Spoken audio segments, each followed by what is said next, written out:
The road space is always a contested space. Dehumanizing beliefs towards cyclists are very common. When you notice a societal shift, you can't sit back and say, problem solved. Sharing mobility options has always been a bit of an ideal in transport. If we can move people away from owning the vehicle to sharing it, it's just a more efficient use of resources. Wouldn't that be great? There's a concept called the third space in cities, and it's absolutely crucial to flourishing cities. I think one of the big echoing lasting trends in COVID and travel behavior is it's just made everything harder to predict.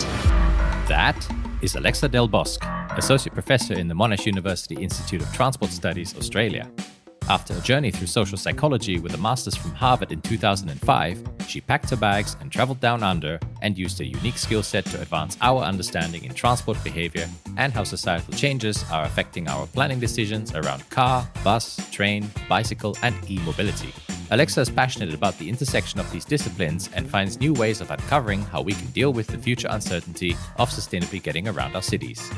My name is Peter Marcus Bach, and this is the Grand Challenges Podcast, a show about inspiring individuals who are stepping up to tackle the global challenges that our world is facing in their own unique ways. We reflect on the many out-of-the-box ways our guests have navigated the complexity and intricacies of the environment at the cutting edges of science, engineering, technology, and design. On today's show, Alexa and I explore how different concepts from social psychology can be applied in the transport sector, from dehumanizing beliefs to changing lifestyles of the millennial generation, and the egocentric perspectives that are often adopted in shaping our cities.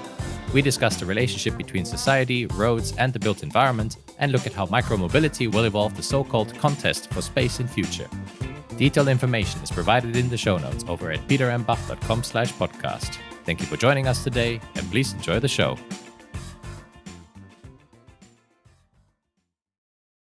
Welcome to the show, Alexa. Thanks for having me, Peter. I've been looking forward to it. Likewise. And it's going to be a very interesting show today because you're in a completely different area that I might have gone into had I had gone through with a bit more interest during my university studies, which is transport engineering. Yeah, we tend to catch quite a collection in transport from all kinds of backgrounds. Yeah. Eventually, when I got to the final year, it was between really water engineering or city planning and transport engineering, which I guess the city is the focal point of both disciplines, as is with many other disciplines. So nevertheless, I feel like I'm slowly moving into that field as time passes, because I seem to be reading papers that always touch upon the transport system. So either way, I hope to learn quite a few things from you today. Hope so too. Perfect. But I guess before we talk about cars, bicycles, and anything relating to public transit, as well as how we get around the city, one interest which I thought I had to bring up, because we've had this topic on the show before, is you have a fascination with birds. And you like to... I do. Yeah, I guess they call it ornithology, but you like to go bird watching. Could you tell me a bit about where that fascination comes from? It comes from my childhood. For a long time, I thought I'd be a biologist or zoologist. I used to volunteer at the zoo. My favorite part-time job as a teenager, I worked in the lorikeet exhibit. People could walk in and feed the lorikeets. So I've always loved birds. Used to go walking in the woods in Oregon, where I grew up, and learned all the birds there. When I moved to Australia, though, I moved to fairly inner city Melbourne. And other than loving to see wild parrots, right? I used to work with lorikeets, and here they are just flying around. That was fascinating. But other than that, I didn't really know the birds, and I lived in the city, and a lot of them were introduced birds. So I kind of set that aside for years. About 5 years ago, I went, I want to learn the habitats here. I want to learn the birds here, and got very expensive binoculars. Don't tell my husband. Yeah. And a decent camera. And I love it. Any tips for bird watching in urban spaces that you can give? eBird. If you're into apps, there's an app called eBird where people upload their list of what they've seen. Okay. And tag it to urban parks. There's points all over Melbourne. So if there's something you're looking for, or you think, is my park nearby? Is there anything good there? You can check the app to see what has been seen there. Okay. I don't have an expensive pair of binoculars, but at some point I have to invest in a better camera lens so that I can capture birds as well. There's one bird that fascinates me, which is the Asian quail, which has a really funny call. It's like I've heard it in Melbourne. It's not its normal part of the range, but they do stray down here. Oh, really? They're all called a storm bird. I believe, by some. Okay. Because they follow the tropical storms. Interesting. At least there's a koel in Australia. I think it's the Asian koel. I might have that wrong. Please don't quote me on that, birders out there. If we can identify it, we'll definitely put it in the show notes. Yeah. But animals aside, I mean, and animal behavior is something that I studied when I was in high school because I was quite interested in it. But you actually came from social psychology and you're now in transport, which psychology has a lot to do with it, or behavioral studies has a lot to do with it. But you actually have a master's in social psychology from Harvard, and now you're in civil engineering at Monash University. So what's the story there? Well, I moved from being interested in animal behavior, I guess as you were as well, into human behavior toward the end of high school, just understanding people, why we make the decisions we do. Psych 101 students, when you get to uni, undergrad uni, are some of the most insufferable people because they just know everything. I know why people do that. But I loved it. I wanted to know why we do all the crazy things we do as people, and studied that all the way through to my master's. But it wasn't the right field for me in research. It was very, especially at Harvard, very ivory tower. Okay. Very much about finding that one new cool thing to make yourself famous and make your supervisor even more famous. And because it's experimental research, you create a hypothesis, you go test it generally on undergraduates filling out surveys. And if it doesn't work, you've got nothing. Oh, yeah. You just have to think of something else and try again. It wasn't very fun by that stage. I loved learning about it, but I didn't love researching it. At that point, I'd met an Aussie boy.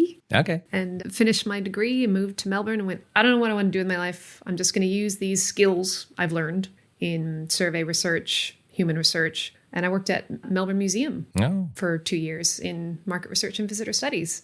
Then I got bored and looked for something else. And Professor Graham Curry, the chair of public transport at Monash University, was looking for a research fellow to look at an Australian Research Council linkage project on transport and social exclusion in Melbourne. And I went, that looks interesting. I'll give that a shot.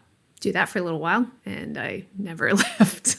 Long story short, and you've built up a whole career around applying all the skills you've learned in a more impactful way to really understand, really social behavior around transport, anything from the choices people make in terms of mobility, all the way through to fare evasion, even mindfulness as well. And just general behavior on the road as well. And that's stuff that I'm looking forward to getting into. We can't cover everything in this short episode, but I'm looking forward to at least giving the audience a nice overview of just how deep and complex the research in the mobility sector can be. Sounds good. And I will just say, I found research in transport so much more rewarding. Occasionally, I've got a project that is a bit more hypothesis testing, usually things more related to psychology, where we think, well, this thing should work in this context. And sometimes it doesn't, and you just have to put it in the bin. But more often than that, when you're studying some type of travel behavior, you're always learning something. And I guess it's knowing how far to take the hypothesis and when to, as you said, dump it in the bin and sort of move on to greener pastures, as they say. Yeah. If I had to choose a place to start,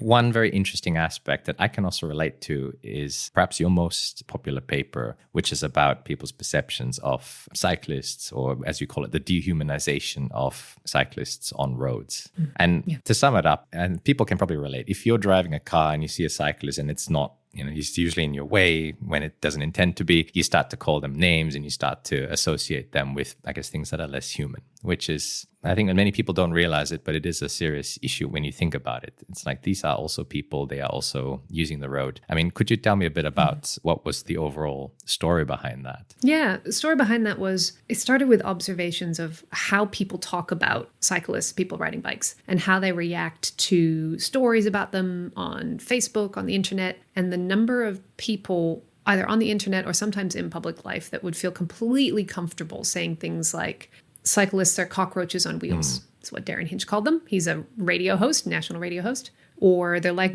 mozzies, mosquitoes in my area. I need to get a rhubarb a rhubarb is like a really giant metal bumper because there's so many cyclists in my area. I need a rhubarb to clear them out, right? Ha, ha, ha, what a funny joke. But why is it okay generally in society to make those kinds of jokes, but not similar jokes against other social groups? we can't these days. We're not supposed to make jokes like that about women or different racial groups or other minorities, but somehow cyclists are fair game. So we were curious whether part of that phenomenon was related to this concept of dehumanization, which is borrowed from social psychology. And generally, it's about dehumanizing social groups like ethnic minorities, racial minorities, religious minorities, LGBTQI plus people, even dehumanizing women. And at its most extreme, of course, it can be used to justify horrific violence and genocide against groups. We're not claiming that it's the absolute equivalent of the way that sometimes people talk about cyclists, but we were curious whether that concept was at play. And I guess in doing this study, what was quite interesting was that there is actually a scale system available that you can use to see at what level of dehumanization people find themselves at. And it looks very similar. If I look at the picture, and we can put an image of that in the show notes, but if I look at a picture, it's like this evolutionary map, or the ape scale. This is evolutionary map of the humans, how they evolved from apes. But then there's an insect scale as well. I guess it's a very strong issue in psychological research for them to have to make a scale like this. Yeah. One of the fun things about borrowing from psychology research is psychologists love creating and very rigorously validating scales. Okay. Transport researchers will make up anything and just put a survey together and say, look, it's a scale measuring a thing, right? Psychologists take this very seriously. And there are multiple scales that you can use to measure dehumanization. We've used two. One that's a written scale of here are some statements and how much do you agree with them. The more glamorous one that, shows up in the newspaper articles is borrowing from what was colloquially called the ascent of man scale. But we also thought, because of some of the terminology around cyclists, would it work if we had a little play and made a version where a human is evolving from a cockroach? Yeah. Because they, a helmet, people hunched over on a bicycle, you see them from behind. And when you think about it, somebody riding a bike doesn't really look human. They don't move in a human way. They move in a mechanical way. You can't see their face. They're sometimes wearing special clothing, very different from an average person walking down the street. Which is essential anyway. They have to protect from the elements. They need to make sure they're safe in whatever possible form they can. But I guess what this breeds is that self-fulfilling prophecy, as you're right about, that if people dehumanize cyclists, the cyclists don't really have the incentive to behave back in any polite way. And then this sort of becomes a spiral that can go out of control. What this results in is more accidents on roads for cyclists. I guess that constant bickering between these two types of mobility users. So, what are some ways we should be addressing this issue? Well, the road space is always a contested space, right? Who deserves to be on the road? Me in my car generally deserves to be there and to be at the front of the queue and get home as fast as I can. And how dare we use that space for anything else, whether it's to let somebody ride a bike or to give more space to pedestrians, anything. It becomes a contest of who deserves to be there. The number one way to make things safer for people riding bikes is to provide safe, separated cycling infrastructure, or to reduce the speeds of roads to be so slow that you would feel safe riding next to cars. That's the number one. In countries like Australia, it's going to be a long time before we get there. And in the meantime, the ways we know from social psychology to reduce dehumanizing beliefs is to increase contact between groups, intergroup contact. Now, getting more people on a bike will do that naturally, because the more people you know who ride a bike and the more likely that you ride a bike, the less likely you are to make judgments about people riding bikes. But we're trying to get published a paper. We've presented at a few conferences, testing out different ways you can portray cyclists in imagery. Interesting. To see if the way you show somebody riding a bike in, let's say a safety poster, can impact how likely it is somebody dehumanizes them. Because these beliefs, by the way, we haven't touched on this, dehumanizing beliefs towards cyclists are very common. Okay, I'm not going to say everybody thinks that cyclists are scum, but around half of the people who use that evolution scale, around half of Australians will rate cyclists as less than 100% fully human, right? It's pretty extreme. Yeah. And what we found when we showed a poster design with somebody on a bike riding next to a car, and we said it was an advertising campaign to leave enough space next to the cyclist if you're driving past them. If we used a photograph, people were less likely to dehumanize that cyclist compared to when we used a graphic rendering of the same picture. So in trying to control it and make it as little change as possible, even with that one change, we found a small to medium effect size shift in dehumanizing beliefs that didn't change attitudes to cyclists, by the way. It's not the same as having an attitude against cyclists. But it certainly had an impact. I guess the power of psychographics, using the visual media and selecting the correct visual media to communicate the message. Yeah. I guess from personal experience, I mean, I got my driver's license in Switzerland, so I had it for a while I was in Australia, but then it expired. Long story. Listeners, you can contact me for the full story if you want. But I got it recently, so I went through the whole procedure again to learn how to drive. Well, in Switzerland, if you're driving on the opposite side of the road, it's always good to, I guess, do the whole thing again. But one aspect they take very seriously is the safety of cyclists. And as a as a car operator, you want to be careful, and you're always checking your windows for cyclists. There are shared paths. In some cases, the bike lane is separate, and dare not move your car into that lane. But there's a lot to pay attention to, and they take this very seriously. But one thing I did notice is that cyclists don't go through the same kind of training for road rules. Is this something that perhaps might, improve that relationship? Because I think maybe many car operators don't feel, respected by cyclists because they may not know the road rules as well. Has this dilemma ever come up in the discussion? Because I'm curious about that. Oh, yeah. I mean, if you look at the attitude to cyclist scale, a big component of it is this sense of cyclists aren't valid road users because they don't do the right thing. Why don't they have a license like I have a license to drive? Why don't they follow the rules? I have to follow the rules. If you actually look at the data, people riding bikes are much less likely to break road rules than people in cars. You just have to observe stop signs in the US, for example, and people drive through stop signs all the time. That's very If a cyclist does that, or if they, approach a red light, look around and think it's safe and keep going, that's what people remember. They remember that naughty cyclist doing the wrong thing. And let's take a step back here. And when a cyclist does a wrong thing, the road safety implications are much less severe for others than when a car does the wrong thing. Yeah, that's true. And I guess it's ingrained in the cyclists. They know, if they make an effort to understand the rules and anyways abide by them, because it's just much safer for them in the end as well. And then they don't interfere or don't annoy others, but most importantly, protecting themselves. Yeah. But I guess one aspect around this that kind of has been hinted at, and you mentioned this about the bike lanes and the separation of them, is the built environment. And I guess the nature of cities being designed around the car. We have lots of famous, literature on that, whether it's Jane Jacobs' famous The Life and Death of Great American Cities, or many other writings that have come up in the past few years. But many cities are sprawled, many cities are compact, but the car has been one of the dominant forms of transport. And now with new generations and generation turnovers, we are actually seeing different or changing behaviors in how we perceive our life and how we perceive the city and how we get around the city. And this is one large piece of work that you've also undertaken in that same period and shortly after, which has actually lasted for several years throughout your research career to date, which is really how millennials now, the current generation that's really entering the workforce, that is really active now and driving society, how their behaviors have changed, and that it's no longer, I guess, that similar traditional grow up, move out of the house, get a driver's license, buy a house, make a family. It's no longer that kind of standard pattern that we all expect, or that cliche pattern. Yeah, well, I mean, we're looking back in the history a little while now, Peter. You're making me feel old. It was over 10 years ago now that we noticed in a lot of the developed world that what was then the bright young millennial generation seemed to be less likely to rush out and get a driver's license straight away. That, people talk about, oh, when I was young, I mean, I grew up in America. I was driving a car by myself when I was 16 years old, which is unheard of in Australia. That would not be legal. And millennials are doing something different. They're taking longer to go out and get a driver's license and drive a car. What's going on here? And so we spent quite a bit of time trying to unpack that, why it was happening in some countries more than others.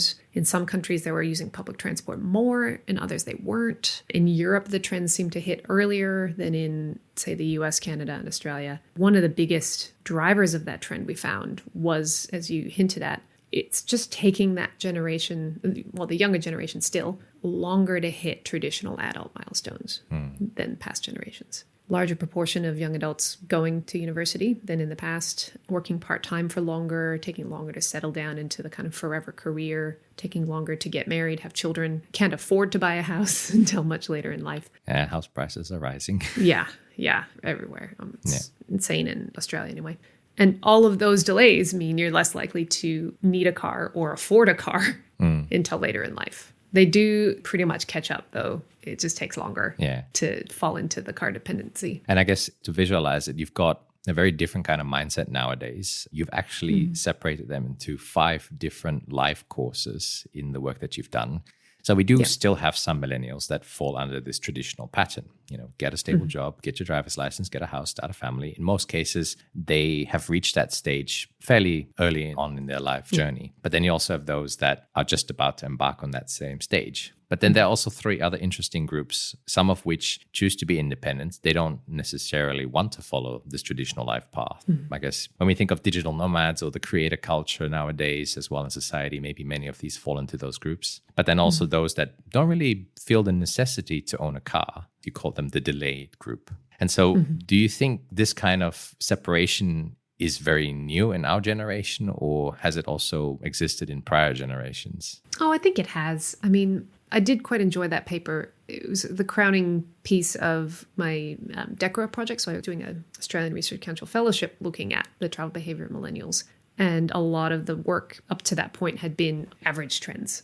On average, this percent overall are doing this and that. And for that one, we had quite an in-depth survey and wanted to look at the breadth and the variety within the millennial generation. And as you say, we did find quite a lot of variation. Of course, every generation has its more traditional members and its more untraditional members. So I think it was a good reminder that not all millennials are just loving it in cities and never want to settle down. It was quite fractured. Okay. And there really only was that one segment of delayed without cars that seemed quite devoted to, I love living in cities. I don't need a car. I don't want to deal with it. I don't want to pay for it, and wanted to remain that way as long as I could. Whereas the other ones, it really just seemed like, haven't gotten there yet. I'll get there in time. Eventually, I'll want a big house. Eventually, I'll need a car. And it's just a matter of time. Yeah. And this was a very interesting study because you were able to follow your subset of individuals that you interviewed, that you worked with throughout quite a few years of this study to, I guess, track how they were making their decisions, or, if they fell into that cliche millennials, live free, only live once kind of mindset. Yeah. No, and the predictions they had about their own future were pretty good. Yeah. They had a pretty good sense of where they wanted to be in the future. One of the big takeaways, though, that I do want to drive home with this whole topic, it's not the millennials now. I'm a millennial. I'm over 40 years old right now. It's the zennials or whatever comes next, is when these moments happen, when you notice a societal shift, whether it's the millennials are doing something different or COVID has changed how we travel, you can't sit back and say, problem solved, right? We don't have to worry about sustainable transport anymore. The millennials will do it for us. They want to live sustainably. Or COVID, now we all work from home. We're done. It's easy. No, it's not. You still need to design the city and the transport system that will support the behavior you want. You cannot rely on outside trends. You cannot rely on people making the right choices. Yeah, no, that is so true. And I guess that's the thing. Cities have grown quite a bit and we have established urban areas. And I think many who live in the inner city areas, they, in many cases, can survive with the public transport system. I certainly know in Melbourne, as soon as I moved many years ago now to South Melbourne from the suburbs, I didn't really need to rely on a car. But if you're still living in highly sprawled cities, Melbourne is one example, and you're in suburban areas, then often that reliance starts increasing. And so the implications also for the study, which I found very interesting, is that it's, if we want to think about sustainable transportation, we actually have a very small group. And I remember the delayed group that you talked about. I think it was 16% for the delayed without cars. You had 19% of the independents as well, but an not overwhelming majority, but a very large proportion of those who were in the traditional spaces. So that thought that you mentioned just now, let's rely on the millennials to fix the system, it's fraught with a lot of potential danger and uncertainty because you still have a large proportion of people, I guess, coinciding with what the environment offers it. And the part that's hard for transport researchers is how much of that is tied up with land use. Even if you love living in the inner city in your 1 or 2 bedroom apartment,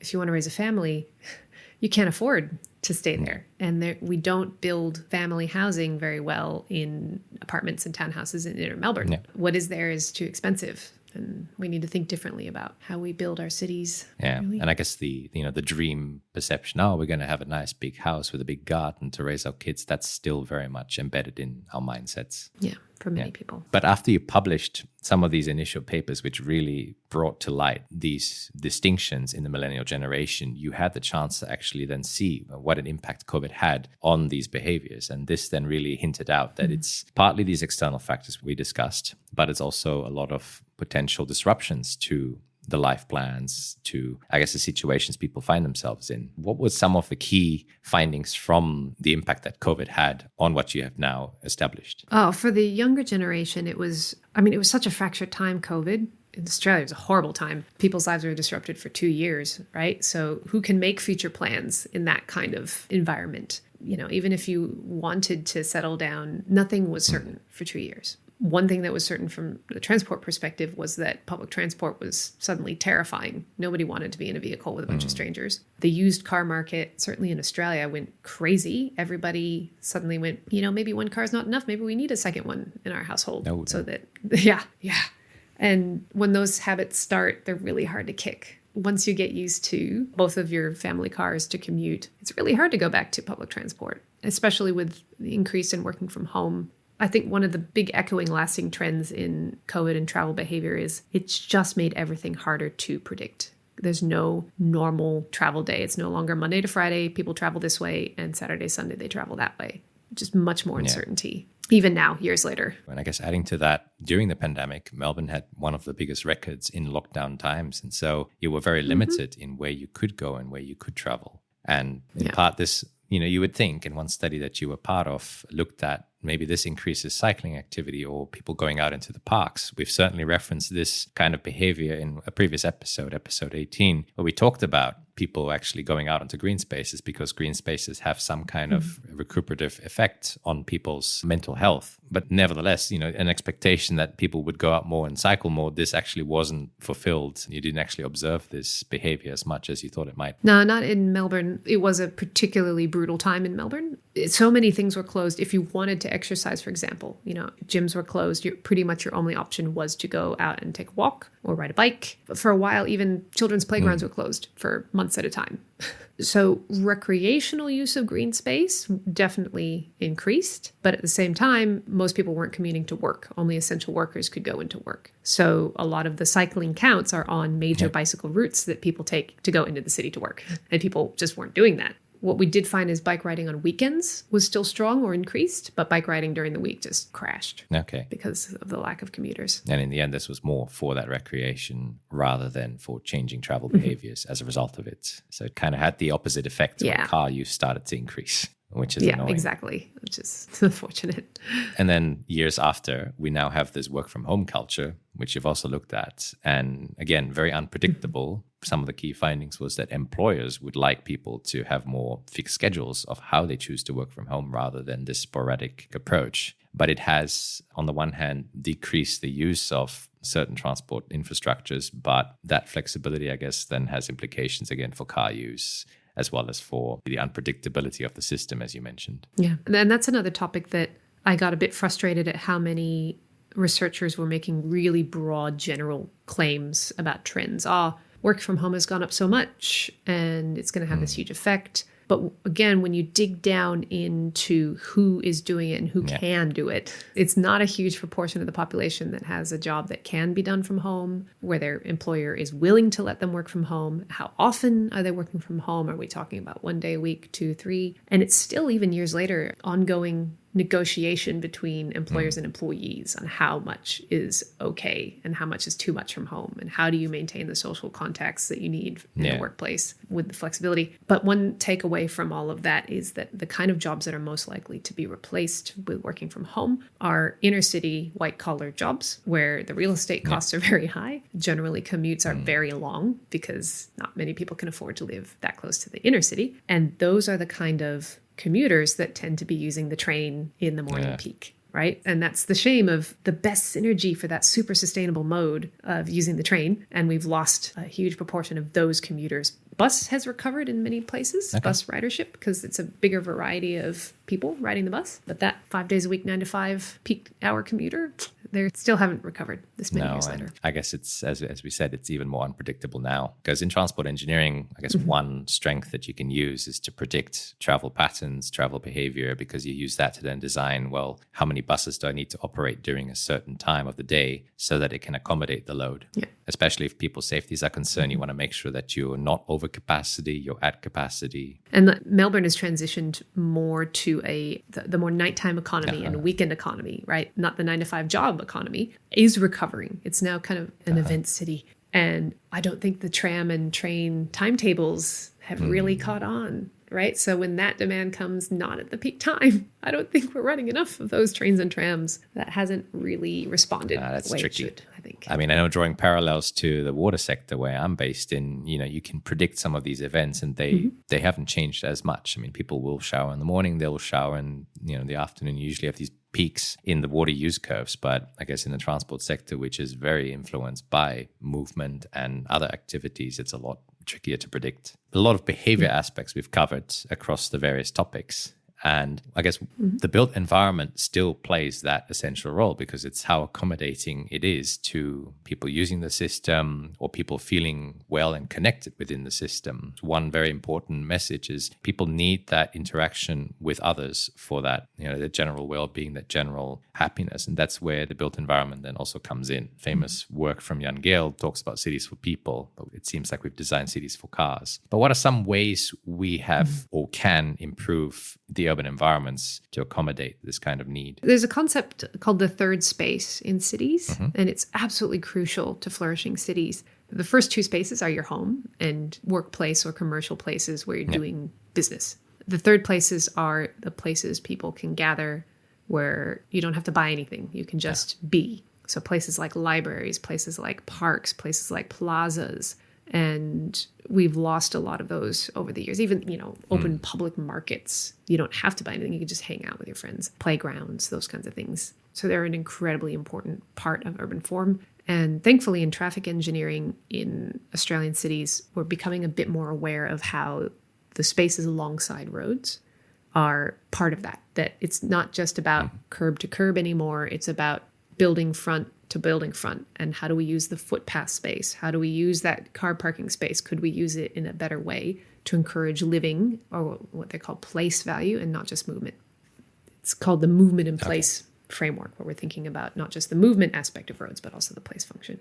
I've done a little bit of research in that space, but it's a big one that I teach to my traffic engineering undergraduates. And it's interesting when you have choices on how to design these spaces, whether it's putting another bike path or widening the footpath or creating another lane. And there's always that decision and that conflict of space, depending on mobility choices. But that ties in quite nicely, again, with the social psychology aspect. And one term in particular that comes up, which I thought was really fascinating, is this idea of egocentric anchoring, or more egocentricity in the design.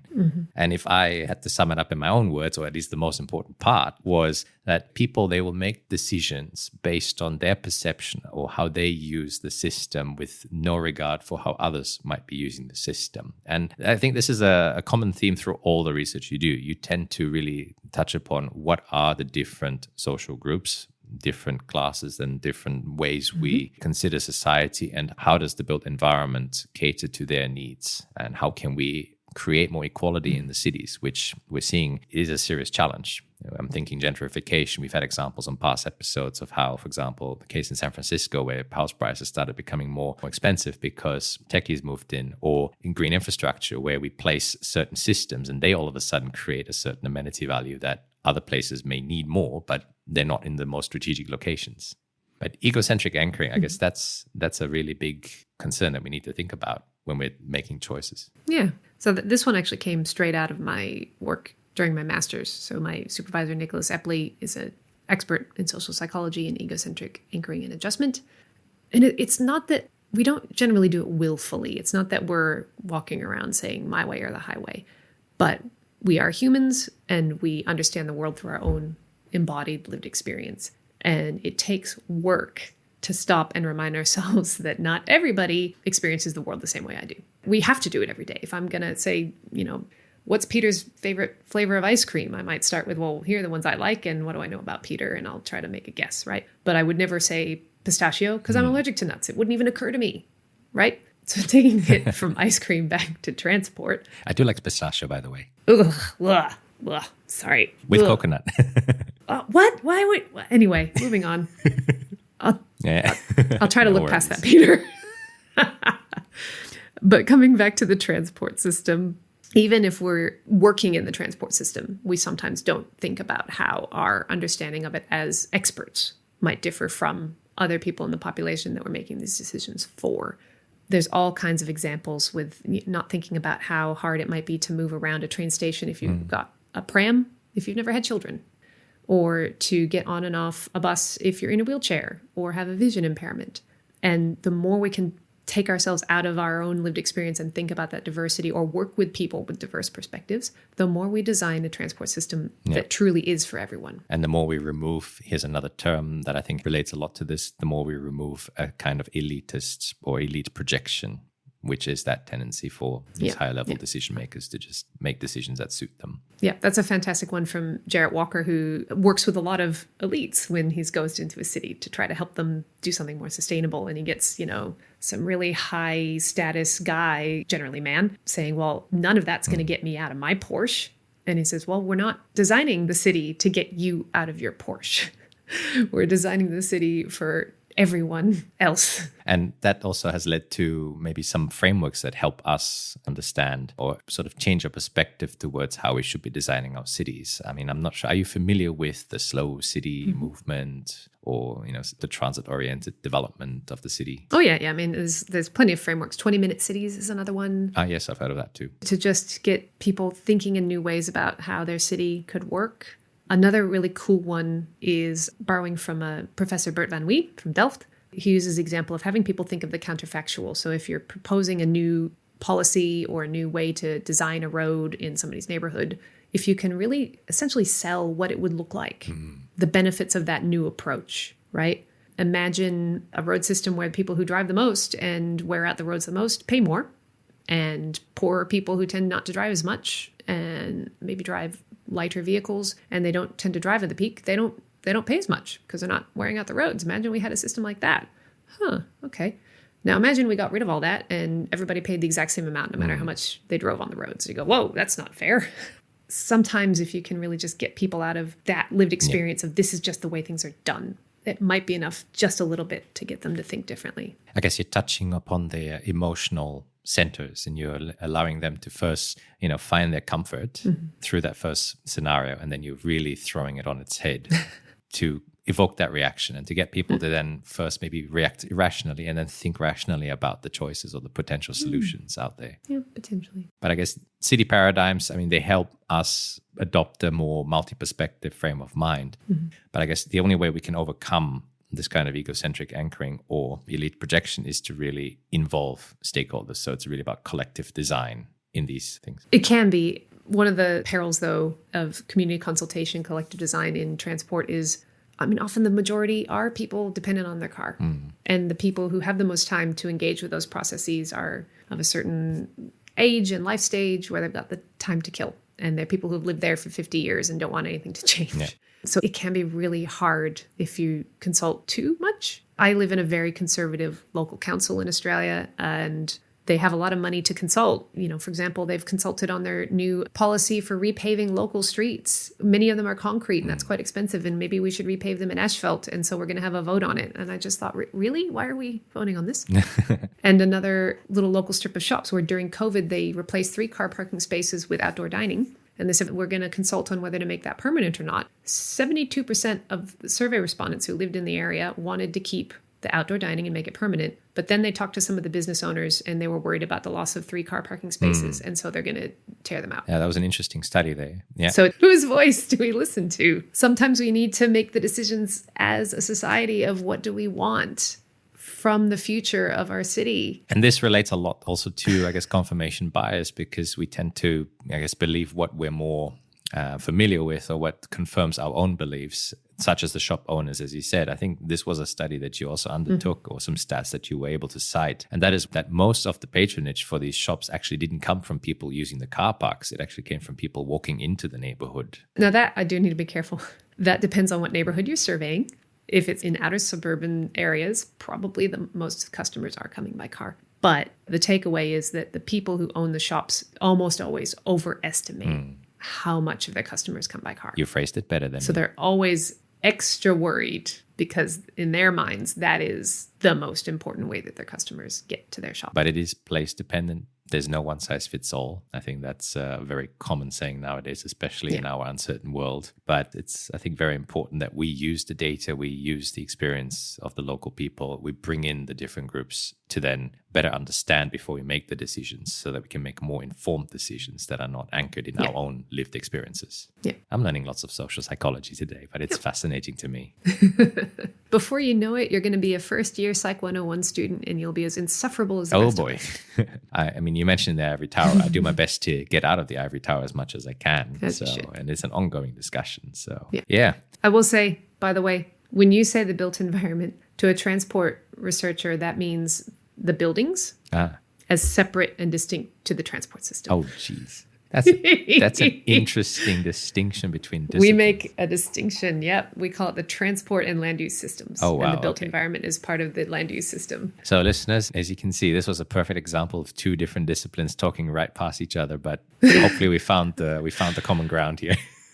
And so we've covered bicycles, we've covered cars, we've covered, in a way, how the built environment influences them. But as we move into the future, things are going to get even more interesting. And that is related to some of the more recent work that you've been looking at, which is, we term this as micromobility. So there are many other modes of transport that have been added to the mix of ways of getting around the city, in particular, the rise of e-scooters and e-bikes that we can rent and through a shared system. Mm-hmm. And one paper that you published very recently, this year actually, in 2024, goes through the history, which I thought was very fascinating, which this idea of shared bike schemes started already in the 1960s in Amsterdam with the white bikes. Maybe from your perspective, give us a little summary of the history. Well, sharing mobility options has always been a bit of an ideal in transport. This idea that, why, if we can move people away from owning the vehicle to sharing it, it's just a more efficient use of resources. Wouldn't that be great? Starting, yes, as you say, from the 1960s, where they thought, we'll just paint some bikes white and leave them around, and people know they can just use it if they need it and put it somewhere. If you fast forward quite a lot to Melbourne, about 10, 15 years ago, we've been trying to make shared bikes work for a long time, which is not easy in one of the only places in the world with mandatory helmet laws. So if you ride a bicycle as an adult, you must wear a helmet. And how do you make that work when you're sharing, right? That is true. We ended up having to share helmets. So it struggled to take off. And for a while in many cities, the way they try to make bike sharing work was through a dock. You park the bike into a dock. You have to lock it up so people don't steal them. And that was awkward because then you can only ride to the bike stations. And who wants to ride to a bike station? The whole point of riding a bike is riding it where I want to ride it. So that didn't work terribly well. But then at one stage, some companies decided to try dockless bike sharing, where you could pick up the bike wherever it was and ride it wherever you wanted and just leave it there, which gives you more freedom. You can ride the bike where you like, but so much less more control over the vehicles. And when a company ran one of these schemes in Melbourne, it became a point of local pride to vandalize the bikes in the most creative ways possible. Oh, no. Yeah. They got thrown in the Yarra River. They got put up in trees. It was this feeling of, what is this invasion of these bicycles? They are litter. They are not for us. Who put them here? No one's responsible for them. It was awful. So we had a lot of reservations about shared micromobility. So micromobility, anything small, low, either human-powered or low-powered motor. And nowadays quite app-operated. Yep, app-operated. Yeah. But we've eventually gotten enough of the technologies together. The electric motor run through an app, GPS fencing, knowing where the vehicles are at all time, limiting where they're allowed, that shared e-bike and e-scooter programs are finally, I think, getting a hold. The approach in Australia has been very cautious, but they're much more popular than was anticipated. Okay. And Melbourne in particular is one of the strongest markets for some of these shared operators. And I think they might finally stick. I think they finally might be with us for a while. No, that's very, very good to hear. Well, much as people love or hate them, there's plenty of people who still wish they weren't there and think they're a nuisance in the way. But I certainly found convenience in an e-scooter once. I was in Brussels and I had to get across the city. And yeah, the fact that it was there and I could get to where I needed to get to faster than the bus was very convenient. Yeah. The only challenge, I guess, was riding along rickety cobblestone roads at times. Ouch. But, Yeah. which was quite fun. And then it started to rain as well. So, I had the perfect combination of not exactly the best conditions, but it was still good. It got me to where I needed to be. oh, good. Yeah. And so with micromobility, these kinds of new schemes, and mind you, you mentioned now we have dockless systems, which also allows us to provide them more widely across the city for everyone to use. With them becoming more mainstream, more accepting over time, despite resistance, with, I guess, ideas of how to design bike paths and separate them from the roads, that mentality, understanding that better among people and their behavior, and also a lot of the communication work you've done outward facing, where are we heading to? What do you think? What's going to be challenging us in the years to come? The big challenge with the e-scooters is they've moved the contested space from the road space onto the footpath or the sidewalk. So in some cities, it's legal to ride them on the footpath alongside pedestrians. In Melbourne, it's not, but people do it anyway because it's safer. Yeah. We don't have enough safe bicycle infrastructure for this new market of people who generally don't ride a bike, but they'd ride an e-scooter. And they get on the e-scooter and they ride along the bike lane for a little while, and then the bike lane disappears. So what do? Well, it's a lot easier on a scooter to just nip onto the footpath than to fight traffic. They're not experienced enough to want to join the car traffic flow. The negative is it then becomes a contest between pedestrians and e-scooters and who's right and who deserves to be there, right? It's bikes versus cars all over again, except now it's pedestrians versus e-scooters. You've shifted it into another space, yeah. But the positive of that is it's recruiting another sector of the population to advocate for that safe cycling infrastructure. You've got more people on your side saying, I would do this more if I felt safe, or I'd get off the footpath if I felt safe on the road. Do you think a world where we have shared everything with mutual understanding is possible? Or are we going to have to now have car lane, bike lane, e-scooter lane, pedestrian lane? I think e-scooters and bicycles will eventually get along. The one situation where that works to share with pretty much any mode is when the speed is low enough.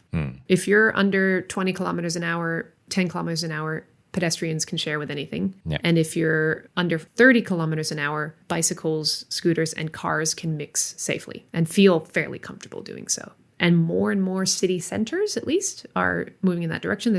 Wales changed their default speed limit to the equivalent of 30 kilometers an hour in built-up areas, because they're recognizing not just the road safety benefits, but the sustainability benefits. Like overnight, you've massively increased your road network that's safe for riding a bike or an e-scooter, just like that. That is true.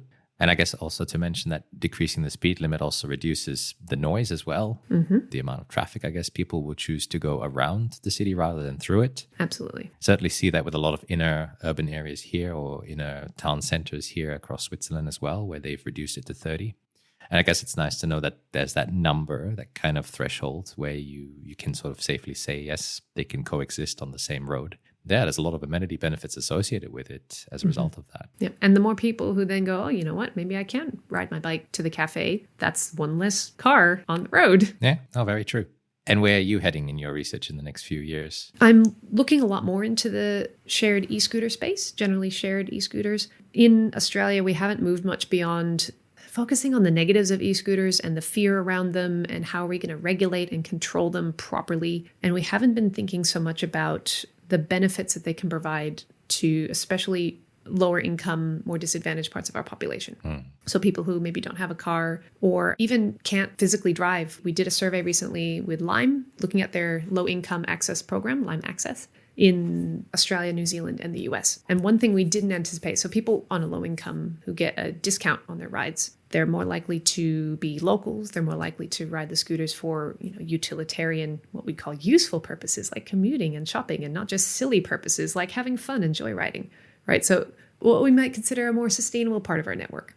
What we didn't expect was a lot of people wrote in comments on the survey, a lot more than we usually get in a survey. Always nice when you get some qualitative data to go with a lot of the quantitative ones. Yeah. We always put a box saying, do you have any further comments? And most people leave it empty. But we had very detailed responses, particularly from people on the low-income program, talking about the benefits that it gave them in having this mobility option.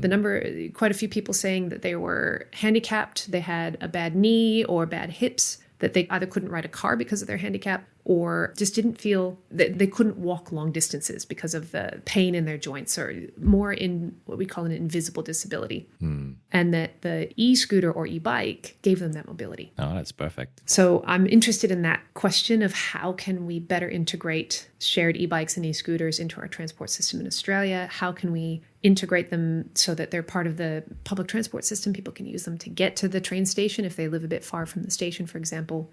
And just more actively looking at how they're going to fit in. I think we've moved past the point where we can say, oh, it's a flash in the pan and they're going to be gone next year. I don't think they're going anywhere. Seems like it's reached a certain critical mass. We have many cities adopting it. I think some cities have kicked out the e-scooter program. Some have. Everybody cites bloody Paris for getting rid of e-scooters because 95% of people voted to get rid of them. Barely anybody turned out for the vote. And the people who turned out for the vote were the people that hated them. Yeah. And so they went with the populist view. But I don't think that many cities are following the path of Paris. In Australia, the only city I could find that trialed e-scooters and did the trial very early was Margaret River, the wine region of Western Australia. They tested them out and said, oh no, darling, we can't stand these things, and got rid of them quickly. But everywhere else that's trialed them so far, they're still sticking around for a while. Certainly a nice wine region. Not sure about the choices they made for mobility, but yeah. Indeed. So they're here to stay. I think it's nice to see an emergence of a diversity of transport options. I think that anything that can provide somewhat more sustainable ways of getting around and take away from the car sort of creates that balance at the end of the day.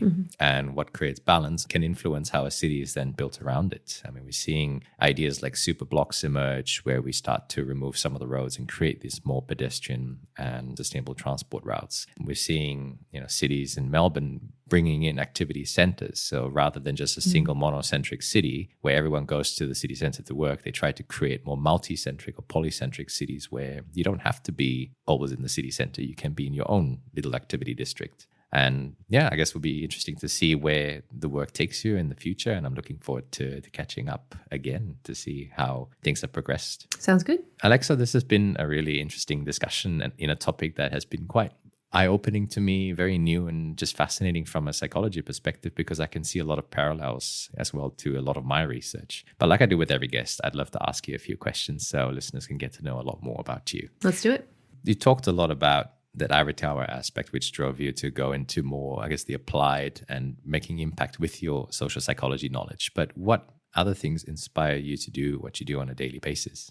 What inspires me? Look, a lot of the people I work with have these wonderful, lofty inspirations. Probably a lot of your guests, they want to change the world, make the world a better place. And yes, I like that. But honestly, what inspires me to do research is when I find something that is interesting to me personally as a researcher. I just love finding something exciting to me, usually in this nexus of psychology and transport, and going, oh, do you think there's something here? Do you think there's something exciting here? It's exciting to me. And I actually struggle sometimes to get traction because I have to, you have to stop and say, okay, it's exciting to me. I think it would be fascinating to know it. But who's going to pay for this work? Who else would possibly be interested in this work? Always the dilemma of a researcher. Yeah. So I guess I am lucky that the kind of work I do also has lots of benefits for society. And I don't ever see myself getting into parts of research that would be in conflict with values of a sustainable, equitable future. So I do tend to choose projects that align with that. But if I'm honest with what inspires me, it's that shiny new, ooh, what's this? Oh, I want to know the answer. I just want to know. At the intersection between the disciplines. Yeah. No, definitely. And I think it's nice to have that, that curiosity of the world, especially when you're at the intersection of different disciplines and you have fundamental training in, the basic sciences, whether it's psychology or in this case also, in my case, the engineering sciences as well. And I guess combining knowledge across disciplines, that's when new ideas emerge. That's when sparks fly. Sometimes really hard to get that work published, though. I've recently had a paper desk rejected twice in a row because it wasn't the right journal. Yeah, that's challenging. I have that too. So fair share of experiences. We have to do a bit of a yarn one day to share these experiences. Makes us feel better about where we're tracking. Yep. Was there a key moment, book, paper person that completely changed the course of your career or mindset? Oh, absolutely. It was coming across a job advertisement at Monash University.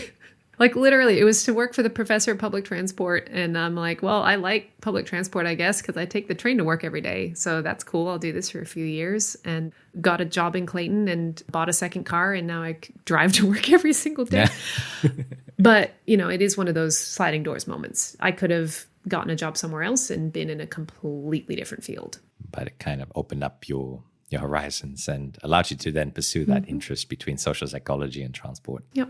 No, definitely. And so if you had a magic wand and you could change one thing about the world that we're in right now with the wave of this wand, and we've discussed so many different topics, what would that be?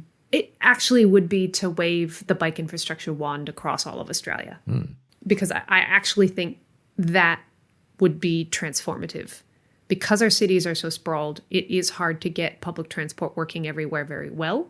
But those medium distances between kind of 3 and 5 kilometer trips that are so many of the trips people make every day, cities like in the Netherlands where they have so much bike infrastructure, it's actually really easy to drive around the Netherlands. It's actually really well designed for driving as well as biking. Oh. They don't have to be a contest. If you provide the good infrastructure for cycling, then when that makes sense, you can just do it. And when it makes sense to drive instead, you can just do it because you're not fighting over the same road space. I remember my experience in the Netherlands and also Copenhagen, where I saw huge bike parking stations, either fully covered and protected or just piled on top of each other, massive amounts at the train stations. And it was just... I don't know how people find their bicycle. There are thousands of bicycles in identical rows on rows on rows. And then it makes me think of the time I locked my bike in Melbourne and I came back and one of the wheels was missing. So, well, that happens a lot in the Netherlands too.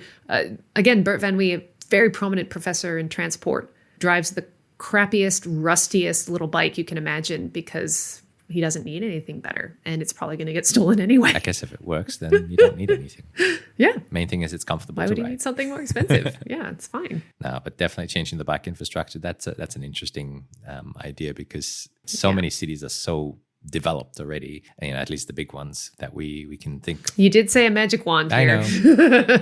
Wave a magic wand and now there's bike paths connecting everything. Certainly good use of it. I mean, Melbourne's doing pretty well. Yeah. I remember cycling along some of these bike paths from suburban to inner city areas, and people go very fast on these roads. But I think that more can be done, definitely. Yeah. What was one of the most challenging situations that you've ever faced in your career to date, and how did you overcome it? I think like a lot of academics, it's that transition from the contract to contract role into something permanent. I mean, it's the big one. It's the epic one. And when I was trying to figure out what that thing would be that kind of gets my own name in research, I did have advice I love having mentors. I love having advice from people who are much farther along their career path than me. And an older gentleman who's retired now once told me, you need to figure out what that thing is you're going to be famous for, but it's not going to be this millennials thing. So, try to think of something else that you'll get famous for. I went, I hear what you're saying, and I choose to ignore that advice. Because that's what finally got my foot in the door, really, of my own reputation, was that work into understanding the travel behavior of millennials. But that step into something permanent is so scary and so hard. I don't envy this next generation of up-and-coming PhD students and early career researchers. It's a tricky one because, I guess research is not slowing down. I think we're seeing even more publications nowadays. It's overwhelming to the point where you can't even cover what's coming out. Do you think we need an overhaul of the academic system? Oh, I don't know. That's a much bigger question than my pay grade, Peter.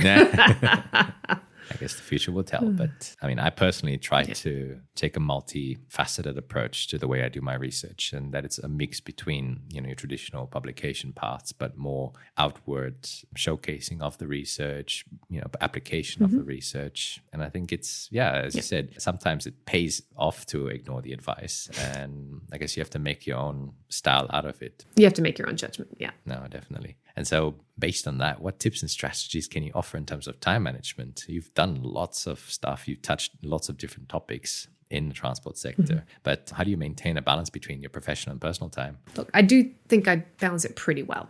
Okay. Even after having my first child, Lucy, she's 10 years old now, I used to feel guilty. I'd get in early. I'd drop her off childcare, get in early.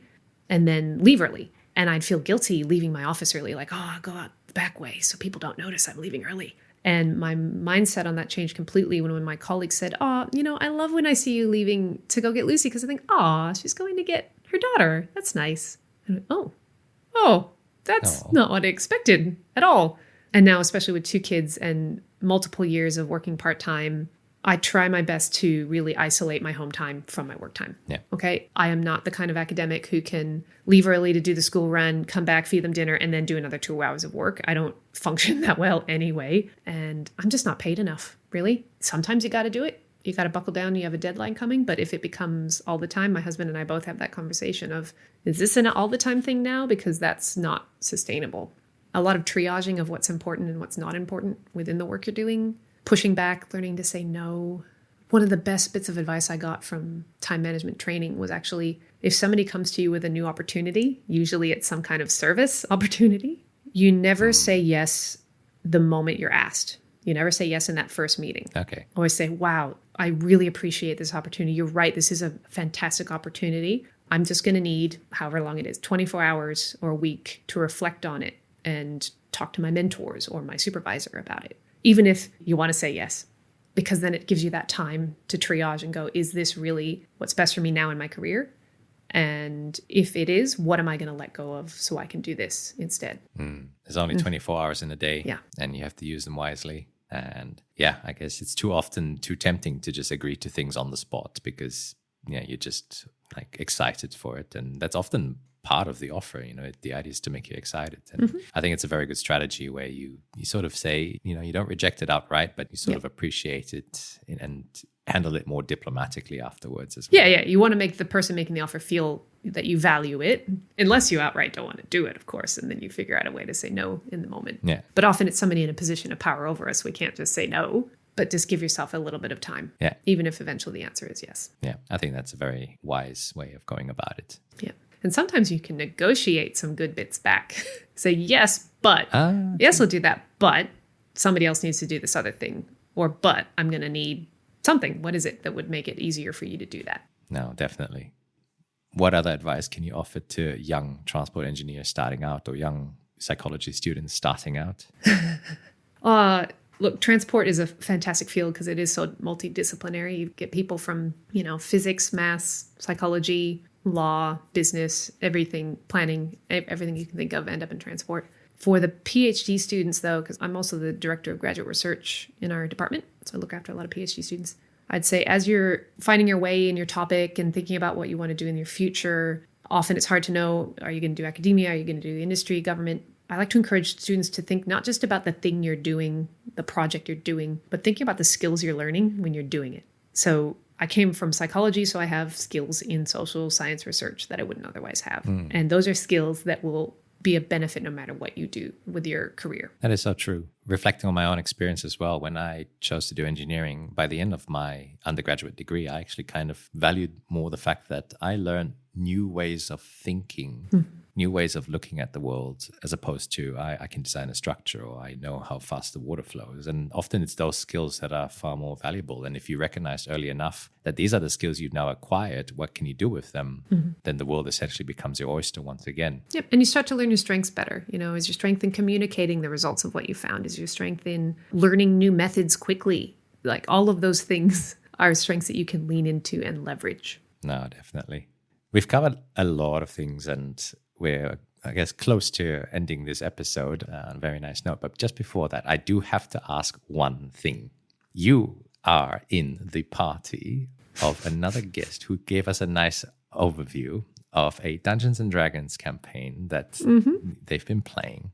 What's been your experience there? Have you invented a character that may be related to your field? Not related to my... look, I played Dungeons & Dragons since I was in high school, maybe? And stopped for a long time. And it was fun to come back to it. It's a nice escape. And when I was a teenager, I was probably more in the I'm going to be a elven druid riding a griffin around. Now that I'm middle-aged, my character is a middle-aged dwarf cleric that's kind of the group mom. So I haven't gone that far from reality. Oh, no. Oh, but it's still fun. I'm not as interested in playing teenagers, 20-somethings just starting out in life now. I'm like, I've been through that already. So what's the next stage? Last I heard, you were less diplomatic in your character and you'd rather just punch things. Well, it is a fantasy, right? Yeah, that's true. For listeners who are clueless as to what we're talking about, you can go back to episode 19 with Anna Linton, who nicely illustrated the campaign that you're all on. Just to be clear, Yeah. her character is the one punching people in the face. Oh, okay. Well, I'm sure you'll both be able to discuss the accuracy of your campaign after listening to each other's episodes. Yeah, I'm the one more trying to keep everybody else out of trouble. No, definitely. Yeah. But where can people find you if they want to get in touch? Let's see. I am still one of the last people left, I think, on Twitter, now X. I'm still there occasionally, but to be honest, probably LinkedIn is where I try to get my newest research out there, as well as all the traditional Google Scholar. And if you Google my name, I'm the only Alexa Delbosc in transport research. No, definitely. And we'll leave those links in the show notes so that listeners can get in touch if they want to know more about your work as well. But Alexa, thank you so much for your time. It's been really great to just go into this field that, who knows, maybe I'll transition into in a few years. We never know what the world holds. And everything is interconnected, as they say. It is. But like I do with every guest on the show, I always give my guests the final words. So, Alexa, one last message for the listeners to take away from today. I guess it would be to take the time to step outside your own experience next time you're traveling around, whether it's driving or riding a bike or walking somewhere, and look around at some people traveling in a different way to you and think that your experience is not necessarily the same as how everybody else's experience the transport system. Thank you very much. Thank you, Peter. And that wraps up our broad, amusing, and insightful episode with Alexa Delbosc.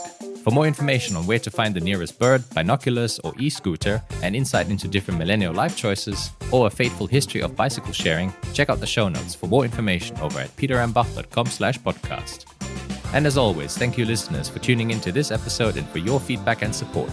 If you are enjoying this show, I would be incredibly grateful if you could share this podcast with your family, friends, colleagues, and even fellow travel buddy. Please also do subscribe or follow this podcast on Spotify, Apple Music, or wherever you are listening from to be notified of the latest release as soon as it becomes available.